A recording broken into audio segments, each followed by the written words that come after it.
ഭാഷ വളരെ വിചിത്രമാണ്.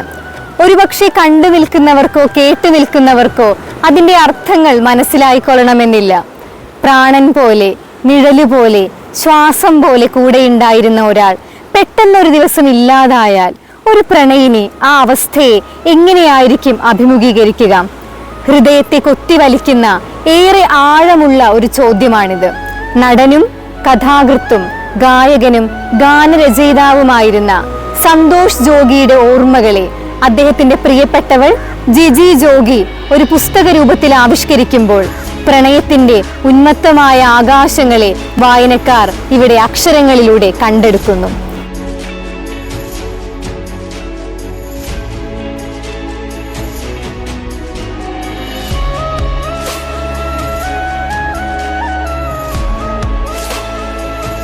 ജിജി ജോഗിയുടെ നിനക്കുള്ള കത്തുകൾ പ്രണയത്തിന്റെ ലളിതമായ എല്ലാ ആഖ്യാനങ്ങളെയും അതിജീവിക്കുന്ന ഒരു പുസ്തകമാണ്. ഓർമ്മയിലൂടെ തനിക്ക് ഏറ്റവും പ്രിയപ്പെട്ട പുരുഷനെ ഖനനം ചെയ്തെടുക്കുന്ന ഒരു പ്രണയിനി. ഓർമ്മയുടെ ഓരോ അടരുകളിൽ നിന്നും അയാളെ വേർതിരിച്ചെടുക്കാൻ ശ്രമിക്കുന്നതിലെ തിര പോലെ നുരഞ്ഞു പൊന്തുന്ന പ്രണയം. അയാൾക്കവൾ അയാളുടെ പ്രിയപ്പെട്ട അമ്മുവായിരുന്നു. കയ്യിൽ സിഗരറ്റ് കുറ്റികൊണ്ട് അവളുടെ പേരെഴുതി അയാൾ സ്വയം മുറിപ്പെടുത്തി അതിൽ ആനന്ദം കൊണ്ടു. അവളുടെ ഓരോ പനിക്കാലങ്ങളെയും അയാൾ ആഘോഷമാക്കി മാറ്റി. അവളുടെ ഉൾഭയങ്ങൾക്ക് അയാൾ പ്രണയപൂർവം കൂട്ടിരുന്നു. നിർവചനങ്ങളിൽ ഒതുങ്ങാത്ത പ്രണയയാത്രകൾ കൊണ്ട് അവർ ആഴങ്ങളിൽ കൊരുക്കപ്പെട്ട പ്രണയമീനികളായി മാറി. മനുഷ്യാർത്ഥങ്ങളെ അതിജീവിക്കുന്ന പ്രണയചരിതം കൊണ്ട് അവരുടെ കഥ ഭൂമിയിൽ രേഖപ്പെടുത്തപ്പെട്ടു.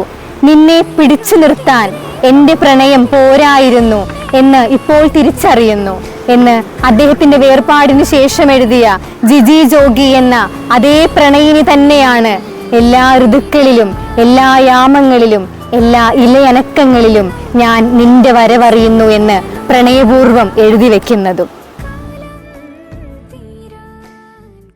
കാണുന്നവർക്ക് നിരന്തരമായ ഒരു അസാന്നിധ്യം മാത്രമായി മാറിയ ഒരാൾ. പക്ഷേ പ്രണയത്തിന്റെ ഭൂമികയിൽ അദ്ദേഹം നിരന്തരമായ ഒരു സാന്നിധ്യം തന്നെയായിരുന്നു. അഗാധത്തെക്കാളും ആഴത്തിൽ പ്രണയിച്ചവരുടെ ചരിതം അങ്ങനെയാണ്. തിരയൊടുങ്ങാത്ത കടൽ പോലെ അവർ അനന്തമായി പ്രണയിച്ചുകൊണ്ടേയിരിക്കും.